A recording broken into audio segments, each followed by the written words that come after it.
And thank you for joining us on our campus at SUNY Oswego. It is such a pleasure to host Governor Cuomo today. We have some special guests with us that I'd like to acknowledge. Rob Simpson, is he in the house here? Rob, can you raise your hand? Rob, of course, is the chair of Center State, CEO, and he also chairs the REDC, is president of Center State, CEO, and chairs the REDC, co-chairs it with Nancy Cantor. Thanks for being here, Rob. And Mayor Tom Gillen, who leads our city, the mayor of Oswego, also a proud SUNY Oswego alum. We're grateful to have him here today, too.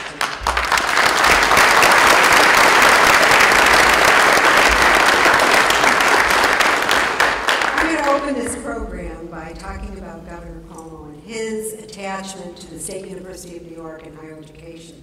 Over the last 2 years, Governor Cuomo has taken bold steps to ensure that the colleges and universities of the State University of New York play a key role in revitalizing our upstate economy. That is why he created New York SUNY, or NY SUNY 2020 grants, and made sure that academics from all fields were asked to participate in the regional economic development councils. He knows that our SUNY system is one of the jewels of the state, and that by working with New York businesses, we can help train our graduates, our students, for the jobs of tomorrow. And this year, with a third round of NY SUNY 2020 funding, more SUNY schools will have the opportunity to increase the impact of their work and become leaders in their fields. It has truly been an honor to work side by side with Governor Cuomo and his team, and I thank him for his dedication to ensuring that our SUNY system of higher education and all of the universities and colleges throughout New York State continue to be the best in the nation. Now it is my pleasure to introduce our Lieutenant Governor, Bob Duffy.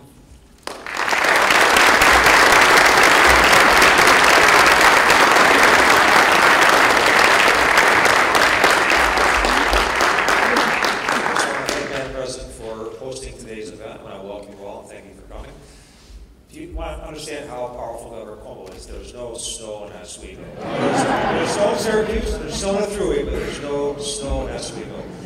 We're very, very happy to be here. I just want to make some brief comments. When I was in Mayor Gillen's role as a former mayor in Rochester, I used to have a saying, the best thing about going to Albany, the lobby, was getting in the car and going back home. Because you go there, it was frustrating. And in over 2 short years, this governor has transformed the place. It's not something you read about in the paper. It's not something you imagine. It is happening. It's people working together. It's a spirit of collegiality. It's both sides of the aisle. It's getting things done. Often people say in the past, nothing got done. Now that nothing gets done too quickly, but it gets done. Because people come together, and it's the way government should work. And it happens because one person, who's governor, came into town, was elected, and he has changed this. I always say with Governor Cuomo, leadership matters. It matters a great deal because he has led this change, and the change, to me, reverberates around this entire state. Central New York has benefited tremendously in the last 2 years. Rob Simpson was mentioned before. I want to thank Rob Simpson, Nancy Cantor, all the members of the Regional Council are here. 2-time top prize winners in economic development. Huge investments by Governor Cuomo in this program. This is a program that he created when he came into office. It really regionalizes the economy and has done great things. And you should be very proud of your regional council. Again, 2 years top prize, but they're still behind the governor because he's got 3 years of an on-time budget. So 3 in a row he's done, and it points to the work that he has done in such a short period of time. And I'm going to close by saying this. When you go around the state and you get a sense of the confidence that people have in the state, because government does work. It works together. It focuses on what is best for the people of this state. To me, that is something that we should take a step back and really celebrate, because it is happening. And I think it's one of the greatest accomplishments this governor has done among many. And the economic development piece, there is so much in with economic development, so many investments that we're seeing. It's about jobs. It's about creating jobs across the state. He has done a phenomenal job with this. And as a lifelong upstater, I see it firsthand in Rochester. I see it all around the state. So it is a pleasure to be here and be a part of this. and it would not happen without great partnership with the Assembly and the Senate, and it is proud for me to introduce somebody who's been a great partner for us in government, your Assemblyman, Will Barkley.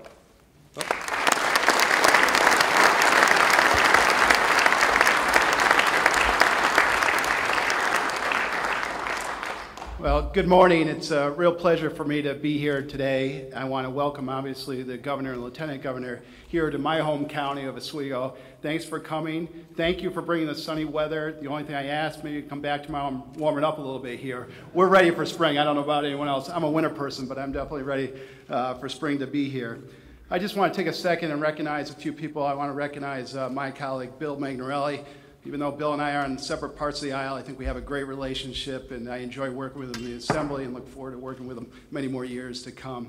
I also just want to recognize all the local officials that are here. One thing I love about this county, I think we have some great leaders here, particularly in the governmental area, and we have great elected officials here, so I just want to give my hats off, including the mayor, the majority leader, minority leader of the legislature, and all the other elected officials. Thanks for being here.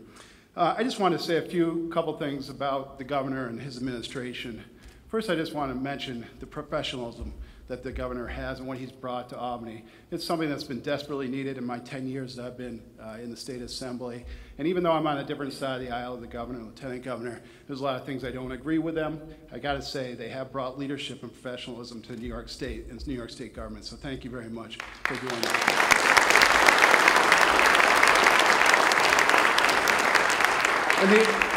And the other easy thing I want to say, I think genuinely very good guys. I enjoy working with them. I like them both, and that makes working in government much easier. I think they're very sincere of wanting to move this state forward, and I appreciate that type of leadership and that genuineness and friendship. So thank you very much.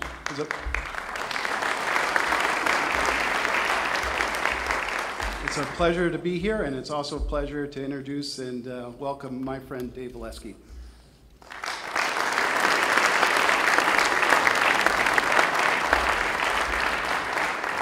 Thank you, Assemblyman Barkley, Assemblyman Magnarelli. It's always great to be with both of you, two of my colleagues in the Central New York delegation.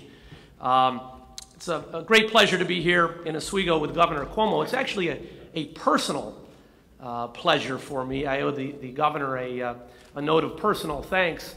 My son happens to be a freshman here at the college, so Governor, thank you for allowing me to see my son this morning for a little bit. I want to just share a few thoughts with you before we ask Governor Cuomo to talk about the budget that has been just passed, and he will be signing into law as we speak. But as you all know, last week the governor and the state legislature completed passage of the third consecutive on-time budget. 3 budgets in a row. Shouldn't be a big deal, but in New York State it's a huge deal because you have to go back 30 years to find a point in time in our state's history when we had 3 budgets on time. But it's more than just being on time. It's a fiscally responsible state budget plan, again, for the 3rd year in a row. As long as Governor Cuomo has been governor, we are holding the growth of the state budget under our self-imposed 2% spending cap. Local governments have to live within their means under the 2% tax cap that was enacted in Governor Cuomo's first term, and we are leading the way in terms of how we're putting budgets together, a fiscally responsible approach. The budget this year continues a bold agenda that Governor Cuomo has advanced in regard to businesses and making sure that our businesses can flourish. As part of our budget efforts this year, this budget will provide nearly $800 million in tax relief for businesses over the next 3 years. $800 million in tax relief over the next 3 years. It also includes, for businesses in the private sector, greatly needed reforms in the unemployment insurance and in the workers' compensation system. Those reforms will save the private sector $1.2 billion. And working with Governor Cuomo, we were not only able to offer small business tax credits that will grow the private sector, but we are also providing additional tax incentives to put our veterans back to work and to hire our youth for the workforce of the future. The governor recognizes that cutting taxes for business and making investments in our workforce sends a positive message and a positive sign to the private sector and employers all across the state of New York, particularly here in upstate. This year's budget is further proof that New York is no longer the tax capital of the nation, and that we are on our way to becoming one of the top locations in the nation to do business. With this budget, we are once again showing the rest of the country that Albany is working for the people of the state of New York. It is now my great privilege to introduce the governor of the great state of New York, Andrew Cuomo.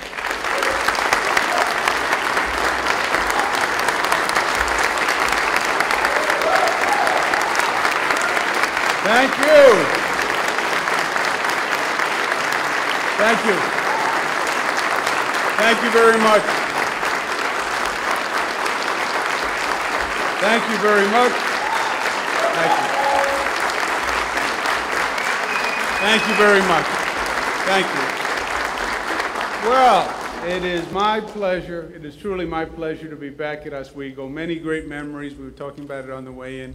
Been here many, many times, done a lot of work at Oswego, going back to the old days when I was in the Department of Housing and Urban Development. I was at HUD, and we did a lot of work in Oswego, and we did work all along the canal. We had a whole restoration of the canal project to drive the economy in upstate New York.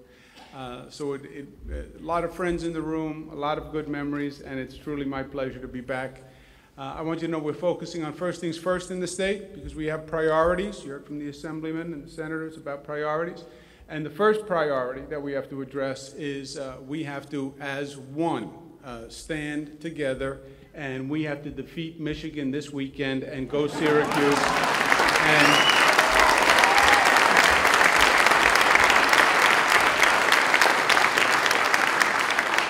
And that is going to happen. To President Stanley, I want to thank you very much for having us. You're exactly right. We've done something different with the SUNY system. We've been investing in SUNY, but we're also using SUNY as an economic generator and an economic engine. So it's not just about education anymore. It's about education that leads to driving the economy and making that marriage. And SUNY has been such a jewel for this state for so long. You know, we take it for granted over the years, but it really is a special opportunity. My twin daughters who are now doing the college experience, excuse me, getting into college and going through that whole discussion with their friends. And the way they talk about SUNY and trying to get into the SUNY system, it really is something special. So I'm glad about the investment that the state has made in SUNY, and we're going to continue it. And SUNY Oswego is a beautiful example of how great this university system and your leadership, Madam President, is a special state asset. Let's give the President a round of warm applause.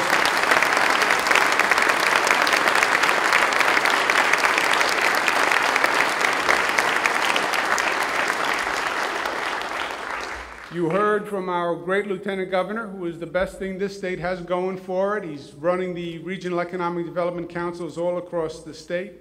He is a one-man juggernaut. Let's give him a round of applause, Bob Duffy.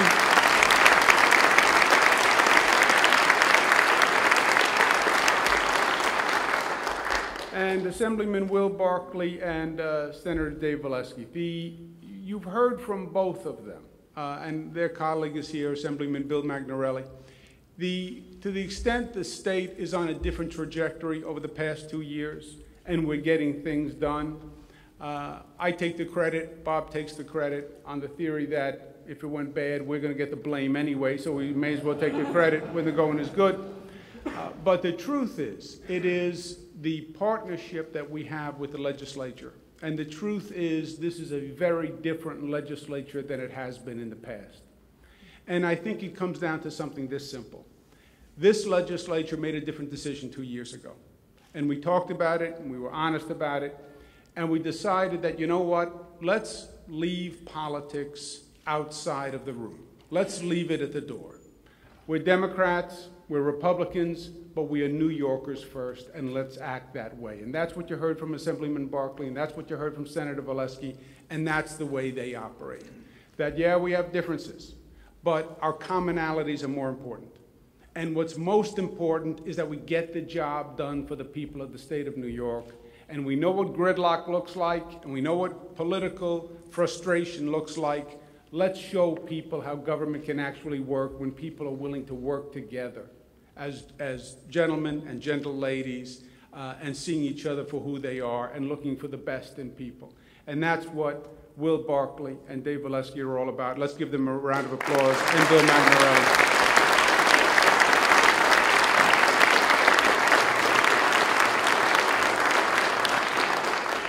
Mayor Gillen and Mayor Tobin, welcome. To Legislator Mike Kunstweiler, who's a good friend of mine, welcome.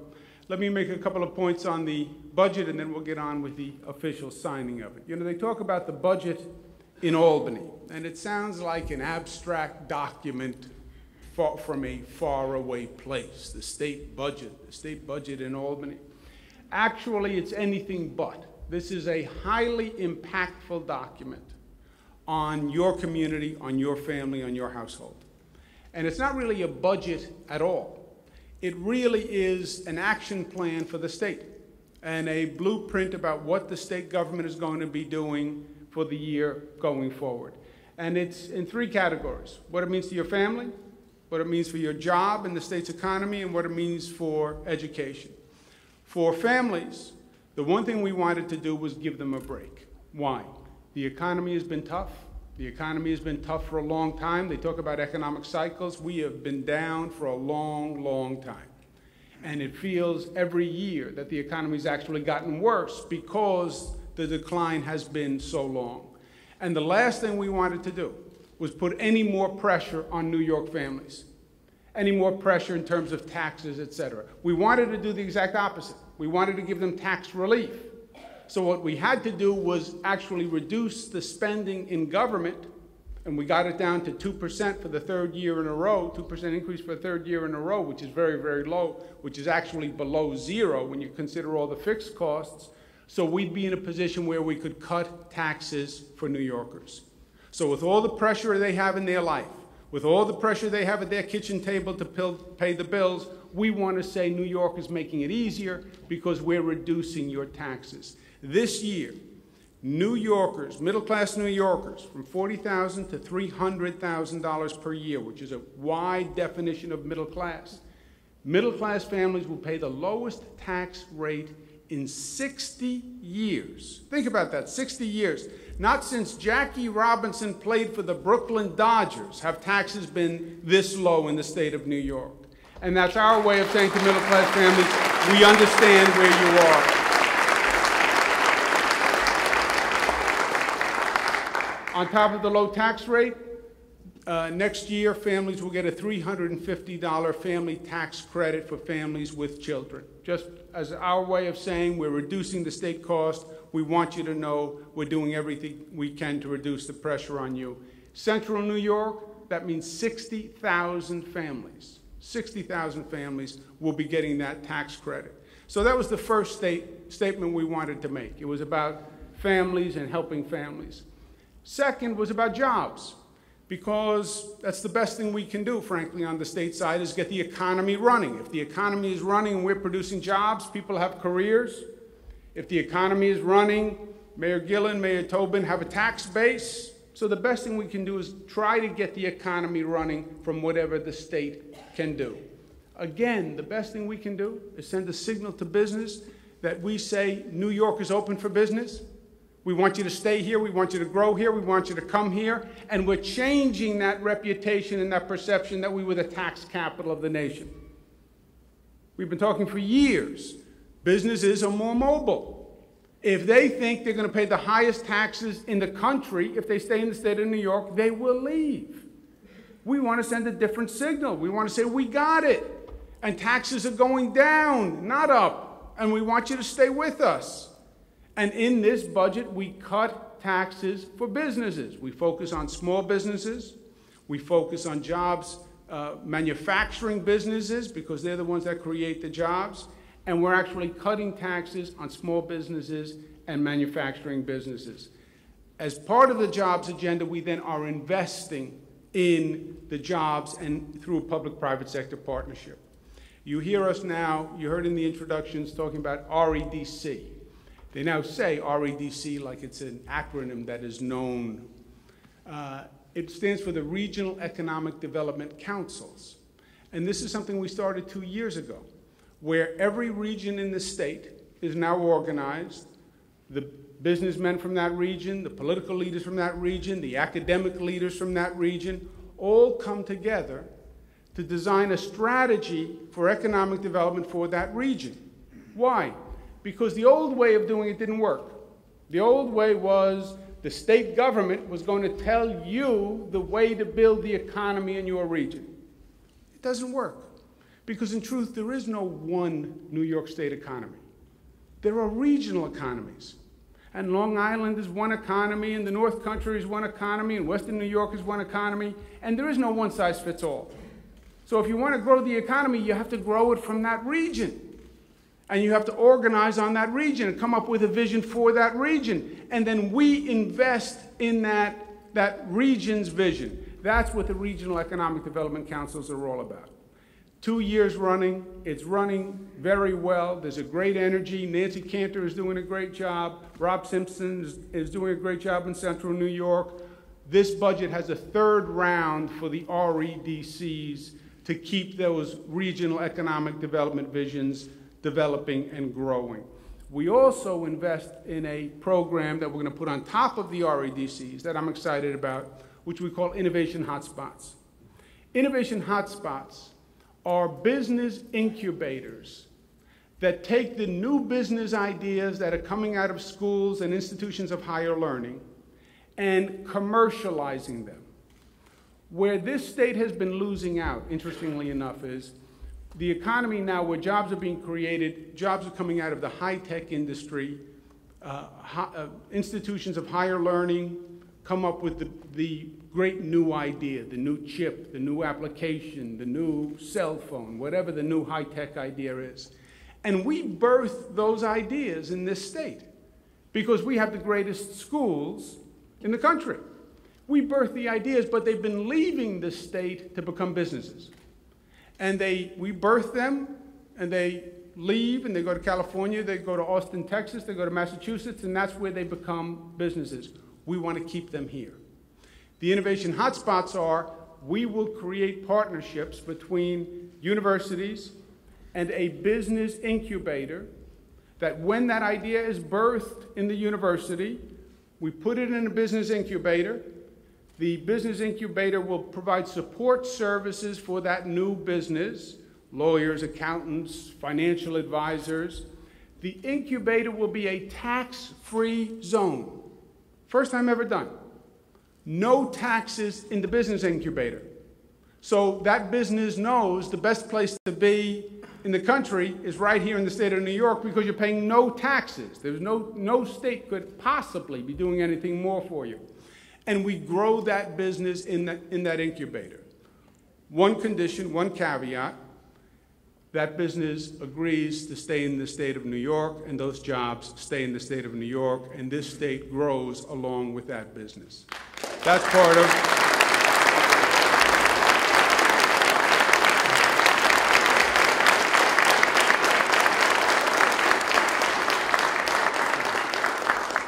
We have a venture capital fund that the state is going to run that we're going to continue to invest in those businesses. In this budget, we have a very aggressive marketing plan for tourism in upstate New York because we haven't really told the story of the beauty and the assets that we have in upstate New York. We tell that story, people will come. Tourism is a great economic opportunity for this state. We just have to tell the story more aggressively. We have a Taste of New York promotion campaign for New York products. We make all sorts of great products in this state. Dairy products, wine products. We have a great, great array of products that we're producing, and we haven't told that story either. That's also in this budget. Part of job development is making sure once people have a job, the job pays a wage that is livable. Right now, the minimum wage in the state of New York is $7.25 an hour. If you work full-time at $7.25, you make $14,600 per year. You cannot live on $14,600 per year in the state of New York. You can't. It's not a question of frugality, you spend too much money. You can't do it. The numbers don't add up to $14,600. We proposed, and this budget raises the minimum wage to $9 an hour. It was the right thing to do. It was the fair thing to do. It was long overdue, and this state of New York is actually going to do it, and I'm proud of it.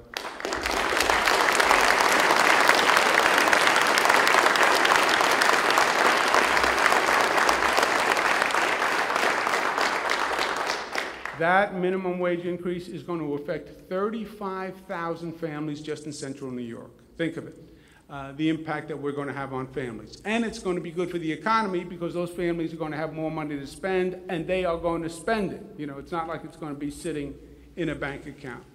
The third piece that this budget is very aggressive about is education. And it starts with primary education, where we will fund our schools in this state at the highest level in history. This budget increases aid to schools by $1 billion. Central New York, that's an extra $40 million to Central New York schools. So we're putting our money where our mouth is. Education is important, and we're increasing funding to education. But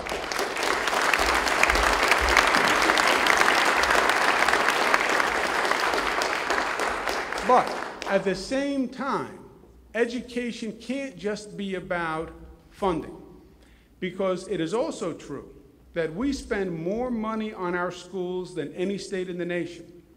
Number one in the nation on spending, and we're at the bottom of the list on performance. So it's not just about the money. We increase the money, but we also understand it's not how much money you spend, it's what you actually accomplish. It's the achievement, it's the performance. For the first time ever, we've talked about it for years, we're going to put in a teacher evaluation system in every school. It's going to start this year. We're going to evaluate every teacher's performance, every classroom's performance, find out what works, what doesn't work, what teachers are doing well, model that behavior, reward that performance, find out what teachers need help, get those teachers the help they need. But let's measure the performance for the students and the achievement, because it's not just about providing the bureaucracy with more money to grow the bureaucracy, it's about educating the children who attend the school. That's going to be a shift in how the paradigm that we bring to education, but it was long overdue. We're also going to be investing in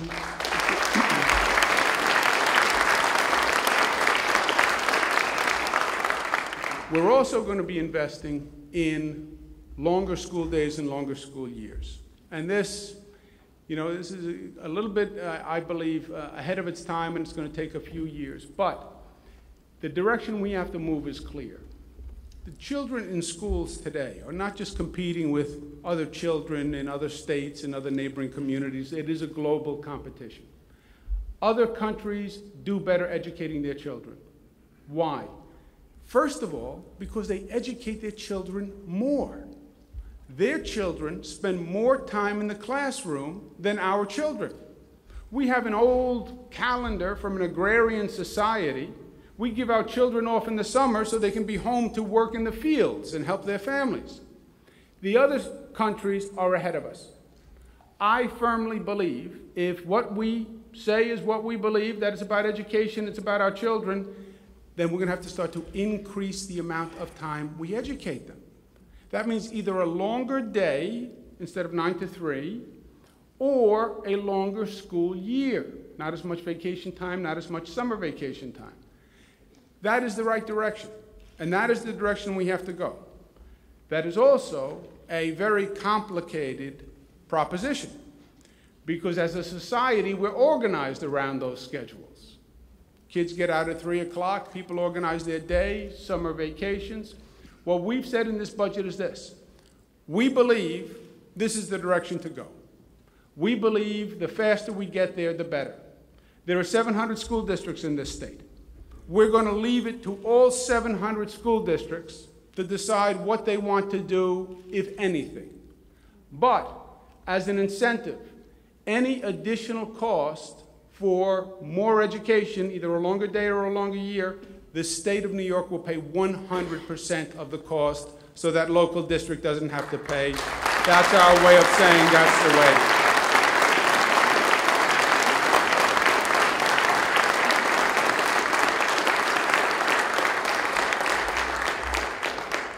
Investing in the SUNY system, investing in the community college system just continues that arc. As I said, SUNY is a jewel, higher education is everything, and we've been investing at a greater level than any time in decades in the SUNY system. and it's an investment that is going to reap dividends, I am sure, and I'm proud of it. Last point is this. You heard the Lieutenant Governor mention this is the third budget that we have done in a row on time. Now you might say, big deal. You're supposed to do a budget on time. That's just a normal prerequisite. Yeah, and you could say that. And you could say that getting a budget done on time is to be expected in the real world. But in Albany, it was extraordinary to get a budget done on time 3 years in a row. It's the first time since 1984 that we've had 3 budgets on time in a row. Little trivia question.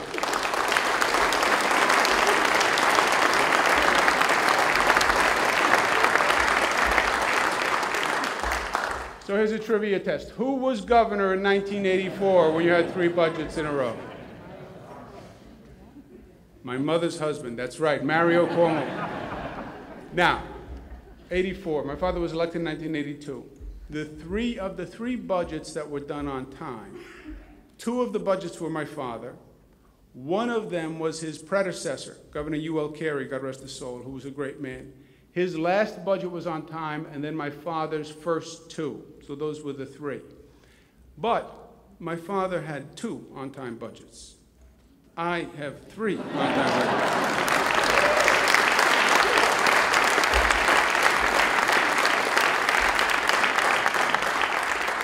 Not that I am competitive with the old man, I want you to know. But when the budgets were not on time, it became a symbol of the dysfunction of Albany. And I remember very well, it was an annual show that you would see. On the nightly news, it was there every night. The budget is supposed to be done 1 week. April 1st is the deadline. The big question is, will the state have the budget done on time? And there was all this anticipation, maybe cautiously optimistic, we hope, we think. And then the deadline would come and the deadline would go, and it would be just another year of the dysfunction and the chaos of Albany. And then there'd be finger pointing, and then it would go on for a long time. The budget wasn't just late by like a day or 2 days. They would be months and months late on the budget. And then there was this whole political argument that went along with it. And the Senate would blame the Assembly, and the Assembly would blame the Senate, and the Democrats would say the Republicans are bums, and the Republicans would say the Democrats are bums. And it would just go back and forth. And you'd watch this, and you would be disgusted. First, that you blow the deadline, you're the government, and you blow a deadline. You know, you don't get to do that in your life. April 15th is the deadline to pay your taxes. I didn't get to it this year. I was arguing with my wife about, what exemptions we should take, and we couldn't agree. It was the dysfunction, the chaos, it was the politics that just had run amok. And that went on for many years, and I believe it was one of the main reasons why people distrusted state government and that distance. Getting the budget done is the exact opposite. It is the reverse metaphor. It's not that the government only works that 1 week when we get the budget done. It works 50 weeks a year, and that's why the 2 weeks that we actually do the budget, we actually get it done. And it goes back to what I was saying before about Senator Valesky and Assemblyman Barkley. It's putting the politics aside and doing your job for the people in your district, and doing the job for the people of the state of New York. That's what it's about, making the government work.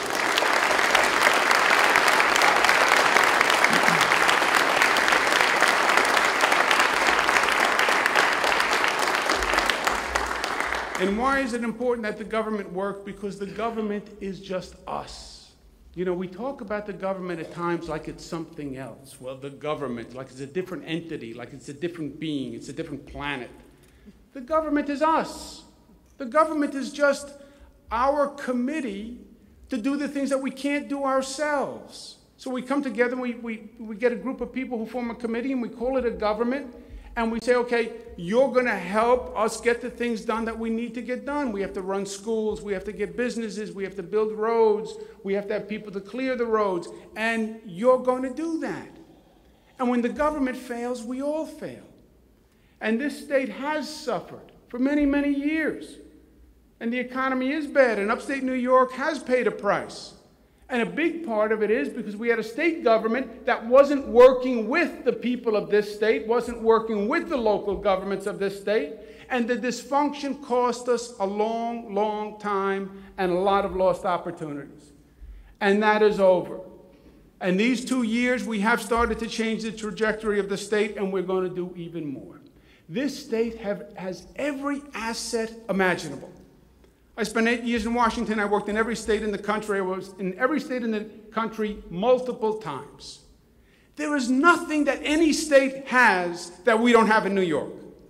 We have the geography, we have the best health care system in the country, the best schools in the system, the best workers in the system, the best people in the country.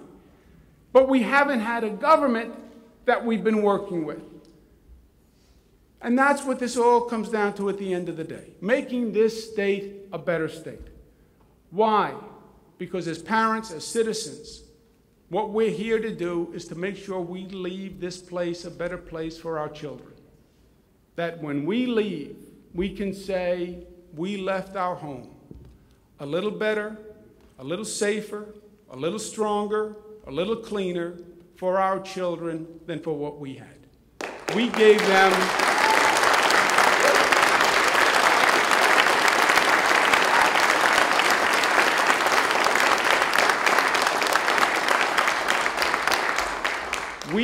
them a home that gave them a better opportunity.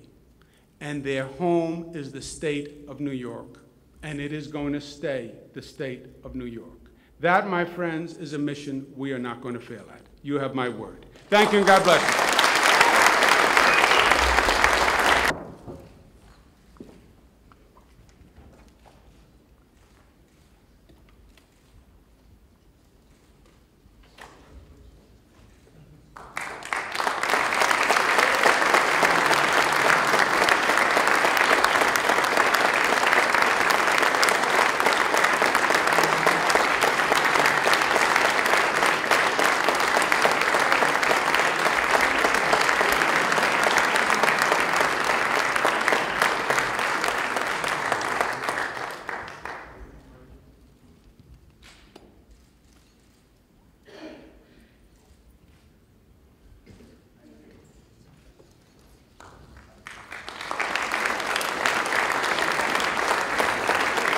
That concludes our program. Thank you for being here and helping us welcome the governor to great SUNY Oswego.